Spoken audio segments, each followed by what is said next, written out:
Hello class 9th। हमारा चल रहा था इज मैटर अराउंड द स्प्योर। इसमें हमने बहुत कुछ पढ़ लिया था और जो हम आज कवर करेंगे अपनी इस वीडियो में वो है हमारा टाइप्स ऑफ सॉल्यूशन। तो आओ करते हैं without wasting time types of solution. देखो, टाइप्स ऑफ सॉल्यूशन समझने के लिए आप लोगों को सबसे पहले ये पता होना चाहिए कि ये जो है सॉल्यूशन है ये क्या होता है। तो मैं आप लोगों को सिंपली बताऊं कि सॉल्यूशन क्या है, तो the mixture of solute and solvent is called solution, is known as solution. Means मैंने क्या बोला कि जब हम सॉल्यूट को और सॉल्वेंट को मिलाएंगे तो फिर हमें क्या मिलेगा, सॉल्यूशन।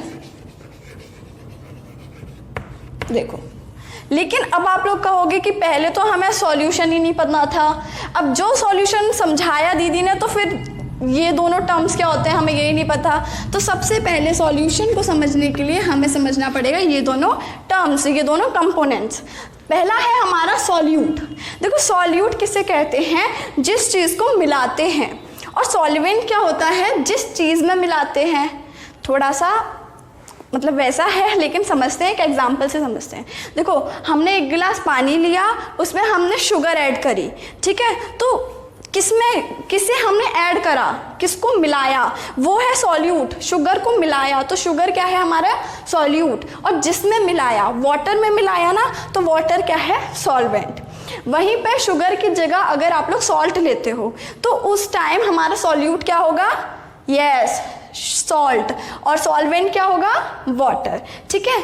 और देखो, आप लोग ऐसे भी इसे याद कर सकते हो, बस याद करने के लिए ये कि छोटी स्पेलिंग, सॉल्यूट की छोटी स्पेलिंग है तो मीन्स ये छोटी मात्रा में जो हम डाल रहे हैं, जो कम है वो है सॉल्यूट। और सॉल्वेंट बड़ी स्पेलिंग मीन्स ये ज़्यादा होगा। क्लियर हुआ ना आपको कि सॉल्यूट क्या है, सॉल्वेंट क्या है। देखो, एक और एग्जांपल लेते हैं लेमनेड का, नींबू पानी का। नींबू पानी में क्या क्या इंग्रेडिएंट्स होते हैं, क्या क्या कंपोनेंट्स होते हैं, आप लोगों को पता है। लेमन, सॉल्ट, शुगर, वाटर, यही 4 होते हैं ना। तो सबसे ज़्यादा हम जो लेमनेड बनाते हैं, जो नींबू पानी बनाते हैं, उसमें सबसे ज़्यादा क्या होता है, बड़ी स्पेलिंग सॉल्वेंट, और सबसे ज़्यादा क्या होता है, वाटर। यस, तो नींबू पानी में, लेमनेड में हमारा सॉल्वेंट क्या होगा, यस, वाटर। बट वाटर हटा दिया तो कितने बचे, 3 बचे, है ना। कौन कौन से, सॉल्ट, शुगर, लेमन। तो वो तीनों किस में आ जाएंगे, हमारे सॉल्यूट में। कौन कौन से, सॉल्ट, शुगर और लेमन, ठीक है। ये तीनों क्या आ गया, सॉल्यूट में। इससे आप लोग एक बात और समझ सकते हो कि सॉल्यूट हमारे एक से ज़्यादा हो सकते हैं, बट सॉल्वेंट हमारा हमेशा एक ही होता है। क्लियर हुआ आप लोगों को। अब देखो, अगर आप लोगों को सॉल्यूट और सॉल्वेंट समझ में आ गया तो अब आप लोग मुझे बता सकते हो कि सॉल्यूशन क्या है। बता सकते हो ना कि जब हमने सॉल्यूट को और सॉल्वेंट को मिलाया, एक तरह से ये समझो कि जब हमने चीनी को और पानी को मिलाया तो हमें क्या मिला, एक सॉल्यूशन मिला।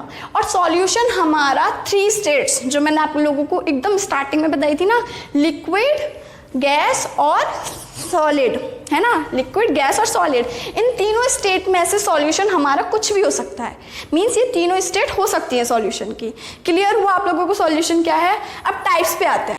तो देखो, मैंने यहाँ पर कुछ आप लोगों को दिख रहा होगा किसी के बेसिस पे अपने सॉल्यूशन के टाइप्स करे हैं। एक एक करके देखते हैं किन किन के बेसिस पे करे हैं। तो फर्स्ट वन है हमारा on the basis of size of solute particle. मतलब जो हमारा सॉल्यूट, जो हमने सॉल्यूट लिया है उसके पार्टिकल्स के साइज के बेस पर हमने ये करा है, मतलब उसको टाइप्स में करा है। नेक्स्ट वन क्या है, on the basis of nature of solvent particle, कि हमारा जो सॉल्वेंट है, सॉल्यूट नहीं, जो हमारा सॉल्वेंट है उसका नेचर कैसा है, उसके बेस पे करा है। एंड द लास्ट वन क्या है हमारा, on the basis of amount of solute, कि जो हम सॉल्यूट ले रहे हैं उसको हमने किस अमाउंट में लिया है, ठीक है। ये 3 बेसिस पे हमने इसको क्या करा है, इसके टाइप्स करे हैं। अब इन 3 में कौन कौन आते हैं, तो देखा हमने कि फर्स्ट वाले में, साइज वाले में हमारा फर्स्ट आया true solution, true solution. Second one आया हमारा colloidal solution, and last one आया इसमें हमारा suspension.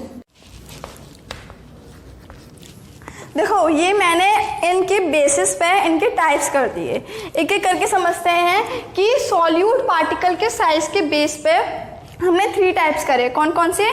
True solution, colloidal solution, suspension. Second one किसके बेस पे करें? On the basis of nature of solvent particle, कि जो हमने सॉल्वेंट लिया है उसके पार्टिकल्स का कैसा नेचर है, उसके बेसिस पे हमने 2 करे। कौन कौन से? एक्वस और non aqueous. And the last one on the basis of amount of solute, कि हमने जो सॉल्यूट लिया है उसका कितना अमाउंट है, उसके बेसिस पे हमारे 3 हुए। कौन कौन से? Saturated, unsaturated, super saturated. देखो अगर इनमें से आप लोगों को शायद ये एनसीईआरटी बुक में ना मिले तो कोई बात नहीं, बट ये आप लोगों के कोर्स में है, आप लोग याद कर लेना, बहुत ईजी सा है। तो फर्स्ट है हमारा ट्रू सॉल्यूशन। देखो true solution is defined as a homogeneous mixture, मतलब जो हमारा होमोजीनियस मिक्सचर है, होमोजीनियस मिक्सचर की जो प्रॉपर्टीज़ हैं वो ही किसकी प्रॉपर्टीज़ हैं? ट्रू सॉल्यूशन की। क्लियर हुआ? और देखो अगर आप लोगों ने मेरी पहली वीडियो जिसमें मैंने होमोजीनियस मिक्सचर और हेट्रोजीनियस मिक्सचर के बारे में बताया है, बहुत ब्रीफली बताया है, तो वो देखने के लिए आप लोग नीचे डिस्क्रिप्शन बॉक्स में पिछली वीडियो के प्रीवियस वीडियो की लिंक गिवन है, उस पर जाके देख सकते हैं पिछली वीडियो। और अगर आप लोगों को किसी भी तरह की हमसे हेल्प चाहिए, मीन्स सॉल्यूशन चाहिए, क्वेरी पूछनी है या फिर नोट्स चाहिए, तो वहीं डिस्क्रिप्शन बॉक्स में एक नंबर भी गिवन है, आप लोग उस पर मैसेज कर सकते हो किसी भी अपनी क्वेरी के लिए, कोई भी प्रॉब्लम के लिए। ठीक है, तो मैंने जो हमारा बेसिस था मैंने आपको बताया, इसकी प्रॉपर्टीज़ आप लोग वहाँ से देख सकते हो जो होमोजीनियस मिक्सचर की है ना। और जो हमने जिस बेसिस पे इसे डिवाइड करा, किसके बेस पे करा? पार्टिकल के साइज पर। तो अगर मैं आप लोगों को इसका साइज बताऊं तो इसका साइज लेसर देन किसके होता है? 1 नैनोमीटर के। मीन्स अभी आप लोग इतना ही समझो कि 1 नैनोमीटर से छोटा इसका साइज होता है। ये इतना छोटा साइज होता है कि इसे हम नेकेड आई से तो देख ही नहीं सकते। ठीक है, और जैसे मैंने बताया कि इसकी properties it is defined as homogeneous mixture, means इसे हम होमोजीनियस मिक्सचर ही कहेंगे। और देखो मैंने थोड़ा सा और समझ लो कि 1 नैनोमीटर इजिकल्स टू होता है हमारा 10⁻⁻19 मीटर।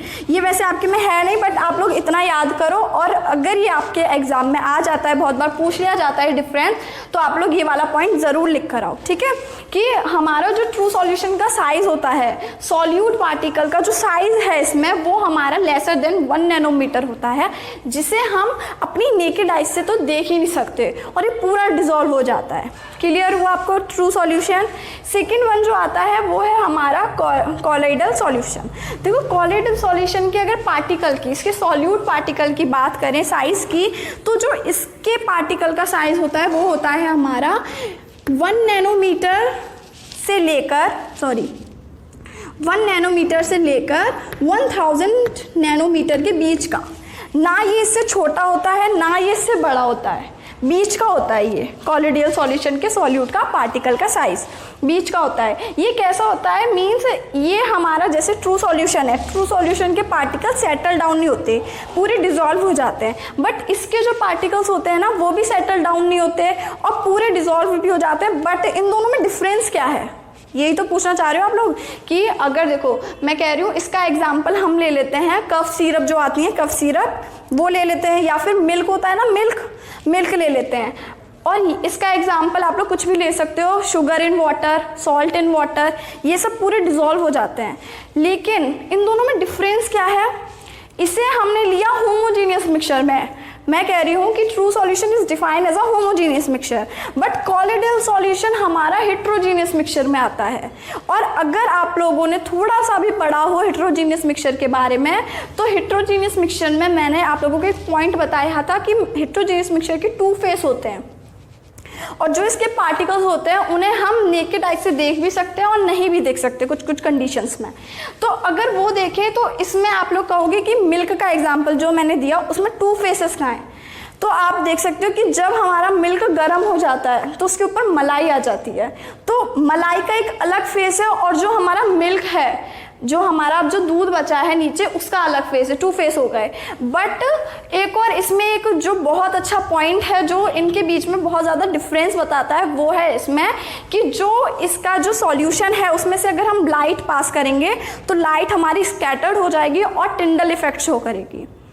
देखो मैंने होमोजीनियस में बार बार कह रही हूँ, इस टॉपिक को समझने के लिए आपको होमोजीनियस और हेट्रोजीनियस मिक्सचर की वीडियो ज़रूर देखनी पड़ेगी, क्योंकि उसमें मैंने होमोजीनियस में आप लोगों को थोड़ा सा रिकॉल कराती हूँ कि लास्ट पॉइंट बताया था शायद, स्कैटरिंग ऑफ लाइट, कि होमोजीनियस में हमारी लाइट स्कैटर नहीं होती, फैलती नहीं है, बट हेट्रोजीनियस में हमारी लाइट फैल जाती है। तो वही चीज़ है कि इसमें जो हमारी लाइट जब फैलती है कि इसके पार्टिकल्स इतने बड़े हैं कि लाइट को फैला देते हैं, मतलब इतने छोटे भी नहीं है कि लाइट मतलब फैले ना और आर पार चली जाए, बट लाइट फैल जाती है। कॉलोइडल सॉल्यूशन के जो सॉल्यूट का पार्टिकल है वो इतना बड़ा होता है कि इसके सॉल्यूशन में से अगर हम लाइट पास करें तो हमारी लाइट स्कैटर्ड हो जाती है। अब मैंने एक टर्म बोला था, एक वर्ड बोला था, क्या? टिंडल इफेक्ट शो करता है। जो हमारे कॉलोइडल सॉल्यूशन होते हैं वो क्या शो करते हैं? Tyndall effect. तो उसे और अच्छे से समझने के लिए आप लोगों को मैं एक वीडियो दिखाती हूँ, वो देखो। Tyndall effect. Objective: to learn the concept of Tyndall effect. The Tyndall effect, named after physicist John Tyndall, involves the scattering of light by finely suspended particles in something such as in colloid. This effect is also referred to as Tyndall scattering. Let's demonstrate the Tyndall effect. We'll begin by filling all 3 beakers with the distilled water. In the first, we'll leave just the water. In the second, we'll dissolve a spoonful of sugar. And in the other, we'll stir a few drops of milk. First, we'll shine through the beaker containing only the water. Although we cannot see the light beam as it is passing through the water, we'll be able to see it as it emerges unchanged from the other side. Now we'll shine our laser through the second beaker containing the sugar solution. Once again, we cannot see the beam as it passes through the solution, but we are able to see it as it emerges from the other side, again unchanged. Finally, we'll shine our laser through the third beaker, which has milky water. In this case, we are able to clearly see the light beam as it passes through the liquid. This appearance of a light beam passing through a liquid is the result of Tyndall effect. A colloid, however, has 2 phases: the dispersed phase, which is the milk particles, and the dispersion medium, which is the water. In the colloid, light will scatter in different directions due to the dispersed particles. But in water and in true solutions, such as a sugar solution, it will pass through without being scattered. The Tyndall effect is used in identifying whether a liquid is a solution or a colloid. Summary: the Tyndall effect involves the scattering of light as it passes through a colloid. True solutions do not exhibit the Tyndall effect. Tyndall effect समझ में आया? अब देखो एक point और है इसमें कि जो हमारे ट्रू सॉल्यूशंस होते हैं उन्हें हम फिल्ट्रेशन मेथड से अलग नहीं कर सकती। मींस अगर हमने पानी में चीनी को घोल कर उसे छाना तो तब भी हमारा पानी मीठा ही रहेगा। मींस उसमें उन सॉल्यूट पार्टिकल का टेस्ट अभी भी आएगा। मींस फिल्ट्रेशन से वो अलग नहीं हुए। सेकेंड वन क्या है? कॉलोइडल सॉल्यूशन में भी क्या होता है कि फिल्ट्रेशन मेथड से ये भी नहीं अलग होते, इसके भी जो सॉल्यूट पार्टिकल हैं वो फिल्ट्रेशन से अलग नहीं होते। तो ये था पूरा हमारा ट्रू सॉल्यूशन और कॉलोइडल सॉल्यूशन। लास्ट वन है सस्पेंशन। देखो एक और चीज़, हाँ, कि आप लोगों को एनसीईआरटी बुक में बहुत जगह मिलेगा कॉलोइडल सॉल्यूशन को वहाँ पे क्या बोल रहे हैं? सोल। तो इसे हम एक नाम और बोल सकते हैं SOL, सोल, कि कॉलोइडल सॉल्यूशन को हम सोल भी कहते हैं। ठीक है, अब आते हैं सस्पेंशन पे। देखो सस्पेंशन का अगर हम साइज़ की बात करें, उसके सॉल्यूट पार्टिकल की साइज़ की, तो इसका जो साइज़ होता है वो कैसा होता है? लार्जर देन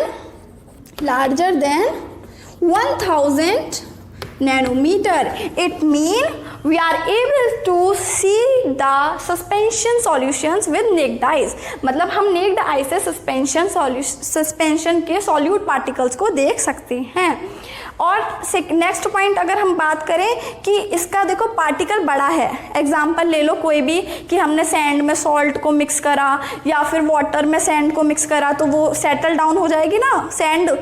तो कोई भी एग्जांपल ले लो सस्पेंशन का, जो भी हम जिसे भी मिक्स करने के बाद नेकेड आई से देख सकते हैं। अब देखो एक और पॉइंट देखते हैं कि हमारा जो सस्पेंशन है उसमें हम स्कैटरिंग ऑफ लाइट भी देखते हैं, जैसे हम कॉलिडियल सॉल्यूशन में देखते थे, बट दोनों में स्कैटरिंग ऑफ लाइट का मीन थोड़ा अलग हो रहा है। क्या वो देखते हैं कि जो हमारा कॉलिडियल सॉल्यूशन है इसमें जब स्कैटरिंग ऑफ लाइट हुई, इसके पार्टिकल का साइज क्या था 1 नैनोमीटर टू 1000 नैनोमीटर। मीन्स इसके पार्टिकल का साइज इतना है कि ये उस लाइट को स्कैटर कर पा रहा है, बट स्कैटर करने के बाद ये रिफ्लेक्शन लॉ ऑफ रिफ्लेक्शन जो आप आगे पढ़ोगे उसको शो नहीं कर रहा। कौन? Colloidal solution. But in the case of suspension क्या हो रहा है कि सस्पेंशन के जो सॉल्यूट के पार्टिकल का साइज है वो लार्जर देन 1000 नैनोमीटर है। मींस ये भी एबल है क्या करने में, लाइट के पार्टिकल को स्कैटर्ड करने में। बट जब इसमें लाइट के पार्टिकल स्कैटर्ड हो रहे हैं तो वहां पे हम क्या देख रहे हैं, लॉज ऑफ रिफ्लेक्शन भी हो रहा है। मींस जो रिफ्लेक्शन का लॉ है वो यहाँ पे हमें दिख रहा है, जिसके वजह से इसमें हमें क्या नहीं दिखता, टिंडल इफेक्ट। समझ रहे हो? मीन्स लॉज ऑफ रिफ्लेक्शन का होने का मतलब है कि ये लॉज ऑफ रिफ्लेक्शन को फॉलो करता है। जहाँ तक मुझे याद है कि आप लोग 8th में ही पढ़ के आए होंगे कि लॉज ऑफ रिफ्लेक्शन क्या होता है, इंसिडेंट रे, नॉर्मल रे, ये सब है ना। तो ये जो सस्पेंशन है इसके पार्टिकल्स इतने बड़े होते हैं कि लाइट को स्कैटर करने के साथ साथ लॉज ऑफ रिफ्लेक्शन को फॉलो करते हैं। इसीलिए दैट्स वाई सस्पेंशन में हमें they do not show Tyndall effect. जो हमारे ये सॉल्यूशन होते हैं, सस्पेंशन सॉल्यूशन होते हैं, ये टिंडल इफेक्ट शो नहीं करते। वहीं पे अगर हम देखें कॉलिडियल सॉल्यूशन तो मैंने आपको क्या बताया था, ये शो करते हैं। तो आई होप कि आप लोगों की ये तीनों समझ में आए हो, क्लियर हो गए हो। इसीलिए मैं एक और बार आप लोगों को इनके क्या दिखा देती हूँ, डिफरेंस। एक बार आप लोग वो देख लो। नेक्स्ट लेते हैं हम। नेक्स्ट क्या है हमारा, on the basis of nature of solvent particle. Means solvent particle जो हम सॉल्वेंट ले रहे हैं उसका नेचर कैसा है, तो उसके बेसिस पे हमने दो डिवाइड करे, एक्वा सॉल्यूशन और नॉन एक्वा सॉल्यूशन। देखो एक्वा सॉल्यूशन क्या है, ये दोनों बहुत ईजी हैं। तो फर्स्ट वन क्या है, एक्वा सॉल्यूशन ऐसा जिसके सॉल्वेंट का नेचर हमारा वाटर ही होना चाहिए। मीन्स जिसके सॉल्वेंट में हमारा वाटर ही होना चाहिए। एक्वा सॉल्यूशन कौन से हैं, जिनके सॉल्वेंट में हमारे वाटर ही होना चाहिए, वाटर के पार्टिकल्स ही होने चाहिए। नेक्स्ट क्या है हमारा, non aqua solution, just opposite, कि जिसके में वाटर को छोड़ के और सब हो, इथेनॉल, अल्कोहल, कुछ भी, मतलब हम सॉल्वेंट पार्टिकल्स में, सॉल्वेंट के पार्टिकल्स में ले सकते हैं। किसे छोड़ के, वाटर को छोड़ के। क्लियर हुए ये दोनों भी? आगे बढ़ो थोड़ा सा। आगे क्या है हमारा third one, on the basis of amount of solute, कि जो हमारा सॉल्यूट जो हम ले रहे हैं उसका कितना अमाउंट ले रहे हैं हम, मतलब किस अमाउंट में उसे ले रहे हैं। तो उसके बेसिस पे हमने 3 टाइप्स करे फिर से। कौन कौन से, सैचुरेटेड, अनसैचुरेटेड, सुपर सैचुरेटेड। देखो सैचुरेटेड क्या है, हमने 1 गिलास पानी लिया, उसमें हमने 1 चम्मच मीन्स 1 ग्राम चीनी मिलाई, 2 ग्राम, फिर 1 और चम्मच मिलाई 2 ग्राम, फिर 1 और चम्मच मिलाई 3 ग्राम। इजीली डिजॉल्व हो गई किस, मतलब रूम टेम्परेचर पे। हमारा रूम टेम्परेचर अगर आप लोगों को मालूम हो तो 25 डिग्री सेल्सियस मानते हैं। तो उस 25 डिग्री सेल्सियस रूम टेम्परेचर पे हमने 1 गिलास पानी में 3 ग्राम चीनी ऐड कर ली, इजीली डिज़ोल्व हो गई। 4 ग्राम ऐड कर ली, वो भी डिज़ोल्व हो गई। लेकिन जब हम 1 और चम्मच लाए, डाली, तो वो क्या हुई, वो चीनी नीचे आ गई, वो फिर डिज़ोल्व नहीं हुई। मीन्स क्या हुआ, जब तक वो डिज़ोल्व होती जा रही थी, अपने एक मैक्सिमम पॉइंट तक वो डिज़ोल्व हुई, वो था हमारा सैचुरेटेड, कि एक गिवन टेम्परेचर पे, एक रिमेन टेम्परेचर पे, एक कांस्टेंट टेम्परेचर पे जब तक हमारा वो डिज़ोल्व हुआ सॉल्यूट का पार्टिकल, वो था हमारा सैचुरेटेड। जब उसने डिज़ोल्व करना बंद कर दिया उसी टेम्परेचर पे, तो वो हो गया हमारा अनसैचुरेटेड। ठीक है, ये दोनों क्लियर हुए। अब है हमारा सुपर सैचुरेटेड। क्या है, सुपर सैचुरेटेड है कि अब हमने क्या करा, उससे थोड़ी सी हीट दे दी, वो जो ग्लास था उसे हमने गैस पे रखा, हीट दे दी, उस हीट से क्या हुआ, टेम्परेचर में चेंज आया टेम्परेचर में चेंज आते ही हमारी वो चीनी जो डिसॉल्व नहीं हो रही थी, जो अनसैचुरेटेड थी, वो भी क्या हो गई, डिसॉल्व। तो वो हो गया हमारा सुपर सैचुरेटेड। आप लोगों को क्लियर हुआ क्या था, सैचुरेटेड, अनसैचुरेटेड, सुपर सैचुरेटेड। अब देखो एक है हमारे एनसीईआरटी बुक में एक टर्म है, क्या है, सॉल्युबिलिटी। सॉल्युबिलिटी क्या है, जब तक हमारा सॉल्यूट पार्टिकल डिसॉल्व हो रहा है, जिस मैक्सिमम पॉइंट तक वो डिसॉल्व हो रहा है, वो उसकी सॉल्युबिलिटी है। क्लियर हुआ क्या है, एक बार आप डेफिनेशन भी पढ़ लें तो आप लोगों को और क्लियर हो जाएगा। एक चीज़ और समझ में आई होगी आप लोगों को कि हमारे इसमें टेम्परेचर का कितना बड़ा रोल है, क्योंकि अगर 25 डिग्री सेल्सियस से अगर हम थोड़ा सा भी कम कर दें टेम्परेचर, तो हो सकता है जो हमारा सैचुरेटेड में 4 चम्मच चीनी घुल रही थी, वो 2 ही चम्मच घुले और ना घुले, वो बन जाए, मतलब मैक्सिमम बन जाए उसकी 2 चम्मच, और अगर बढ़ा दें तो हो सकता है कि बहुत ज़्यादा चीनी घुल जाए। आप लोग समझ रहे हो ना कि ये वाला पॉइंट टेम्परेचर का, इसमें आप लोग ज़रूर लिखना, और आप लोगों को क्लियर भी हो गए होंगे। ये पूरा था हमारा टाइप्स ऑफ सॉल्यूशन। अब आते हैं, आप लोगों की बुक में है कंसंट्रेशन ऑफ सॉल्यूशन, तो उसे समझते हैं। तो अब है हमारा concentration of solution. Concentration of solution क्या है, the amount of solute present in a given amount of solvent. Means जो सॉल्यूट का अमाउंट है वो कितना प्रेजेंट है, जितना हमें सॉल्यूशन मिला है उसमें, जो सॉल्यूशन है उसमें कितने अमाउंट में सॉल्यूट प्रेजेंट है, वो है हमारा कंसंट्रेशन ऑफ सॉल्यूशन। देखो इसे और समझाने से पहले मैं आप लोगों को बताऊं कि आपकी बुक में दे रखा है कंसंट्रेशन और डाइल्यूट। पहले इसे समझते हैं कि ये क्या होता है। देखो आप लोग कभी लैब में गए हो अपने स्कूल में, या फिर आप लोगों ने सुना भी हो किसी से कि डाइल्यूट जो होते हैं वो क्या होते हैं, जिनमें वाटर की परसेंटेज ज़्यादा हो। क्लियर हो रहा है ना कि डाइल्यूट क्या होते हैं, जिनमें वाटर की परसेंटेज ज़्यादा हो, और कंसंट्रेशन क्या होते हैं, जिनमें वाटर की परसेंटेज कम हो। अब देखो हमने कहा कि वाटर हमारा सॉल्वेंट है, तो अब इस तरह से समझो कि डाइल्यूट में अगर वाटर की परसेंटेज ज़्यादा है, सॉल्वेंट की परसेंटेज ज़्यादा है, इट मीन कि वहाँ पर सॉल्यूट की परसेंटेज कम है, वो है डाइल्यूट। और कंसंट्रेशन की बात करें कि सॉल्वेंट की परसेंटेज कम है, इट्स मीन सॉल्यूट की परसेंटेज ज़्यादा है, तो वो क्या है हमारा कंसंट्रेटेड। एक एग्जांपल दूं कि हमने एक बीकर लिया, 2 बीकर लिए, ठीक है। अब इसमें हमने लिया वाटर, इसमें भी लिया 50-50 ग्राम ले लो, चलो ठीक है, 50-50 ग्राम वाटर लिया। अब इसमें मैंने सॉल्यूट ऐड करा कितना, 4 ग्राम, और इसमें मैंने सॉल्यूट ऐड करा अपना 2 ग्राम। तो आप लोग मुझे बता सकते हो कौन सा डाइल्यूट सॉल्यूशन है और कौन सा कंसंट्रेटेड सॉल्यूशन है। यस, मैंने आप लोगों को बताया क्या भी, कि जिसमें हमारा सॉल्वेंट ज़्यादा हो, जिसमें हमारा वाटर ज़्यादा हो और सॉल्यूट कम हो, वो है हमारा डाइल्यूट, और जिसमें हमारा सॉल्यूट ज़्यादा हो और वाटर कम हो, वो है हमारा कंसंट्रेटेड। ये दोनों क्या है हमारे सॉल्यूशन, कौन कौन से, डाइल्यूट सॉल्यूशन और कंसंट्रेटेड सॉल्यूशन। ये दोनों क्लियर हुए। अब ये समझो कि हम यहाँ पे क्या कर रहे हैं, यहाँ पे भी तो हम यही कर रहे हैं कि कंसंट्रेशन ऑफ सॉल्यूशन निकाल रहे हैं कि ये सॉल्यूशन हमारा कौन सा है, मतलब उस सॉल्यूशन की कैसी कंसंट्रेशन है, कि सॉल्वेंट ज़्यादा है, सॉल्यूट ज़्यादा है। उसके लिए हमने क्या करा, amount of solute upon amount of solution, means उस सॉल्यूशन में कितना अमाउंट ऑफ सॉल्यूट प्रेजेंट है। अगर हमारा सॉल्यूट ज़्यादा है तो फिर वो क्या है, कंसंट्रेटेड सॉल्यूशन, और अगर हमारा सॉल्यूट कम है तो वो क्या है हमारा डाइल्यूट सॉल्यूशन। क्लियर हो रहा है ना। अगर देखो अब एक और चीज़ कि यहाँ पर है अमाउंट ऑफ सॉल्यूशन, कि कितने अमाउंट सॉल्यूशन में, कितने सॉल्यूशन में कितना सॉल्यूट मिलाया।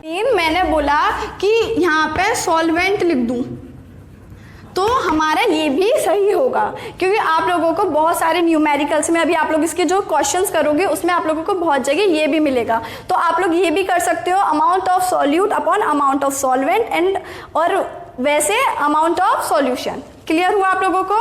अब देखो अब ऐसे भी क्वेश्चन आ सकता है कि अगर हम निकालें mass by mass percentage of solution, तो वो हो जाएगा mass of solute upon mass of solution into 100।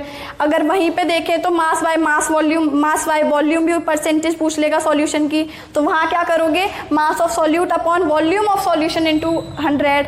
इसे और समझने के लिए एक न्यूमेरिकल ले लेती हूँ। तो यहाँ पे मैंने ये न्यूमेरिकल लिया, समझते हैं। To make a saturated solution 36 gram NaCl is dissolve in 100 gram of water at 293 kelvin, find its concentration at this temperature. Its mean वो कह रहा है कि यहाँ पर हमारे पास 100 ग्राम क्या है, सॉल्वेंट, 100 ग्राम सॉल्वेंट है जिसमें हमने 36 ग्राम सॉल्यूट क्या करा है, ऐड करा है। चलो क्वेश्चन करते हैं। देखो ये हमें काय में दे रखा है, मास में, तो कौन सा फॉर्मूला लगेगा, yes, mass by mass percentage of solution. क्या था फॉर्मूला, क्या था, मास ऑफ सॉल्यूट अपॉन, ऐसे लिख दूं, समझ में आ जाएगा, mass of solute upon mass of solution. देखो सॉल्यूशन क्या होता है, मैंने बताया था जब समझाया था, सॉल्यूट क्या था, मास ऑफ सॉल्यूशन। देखो सॉल्यूशन लिख दो, आप लोग कंफ्यूज हो जाओगे नहीं तो। देखो मास ऑफ सॉल्यूशन, सॉल्यूशन क्या होता है हमारा, solvent plus solute plus solvent. पूरा फॉर्मूला क्या है, इनटू 100, परसेंटेज है ना, इनटू 100। तो वही देखते हैं हमें किस किस की वैल्यू पता है। मास ऑफ सॉल्यूट पता है क्या है, 36 ग्राम, 36 upon mass of solution means solute plus solvent. Solute क्या है, यस 36, और सॉल्वेंट क्या है हमारा, सॉल्वेंट का है 100। यहाँ पे ये आएगा, आप लोग क्या कर रहे हो, 100, ठीक है, इंटू 100। इतना क्लियर हुआ, कोई प्रॉब्लम इतने में नहीं। अब इसे सॉल्व कर लोगे या फिर मैं ही करूँ, 146 136। अब इसे सॉल्व करेंगे तो आ जाएगा हमारा 26.47%। इतने में कोई भी प्रॉब्लम हो तो आप लोग कमेंट कर सकते हो, और इसके न्यूमेरिकल्स ट्राई करके देखना। ये पूरा था आप लोगों का concentration of solution. I hope आप लोगों को समझ में आया हो। और अब जो हम नेक्स्ट वीडियो में कवर करेंगे वो है हमारा कि कैसे सेपरेट करें इन मिक्सचर्स को, तो वो समझेंगे नेक्स्ट वीडियो में। थैंक यू, और लाइक करें, शेयर करें, सब्सक्राइब करें।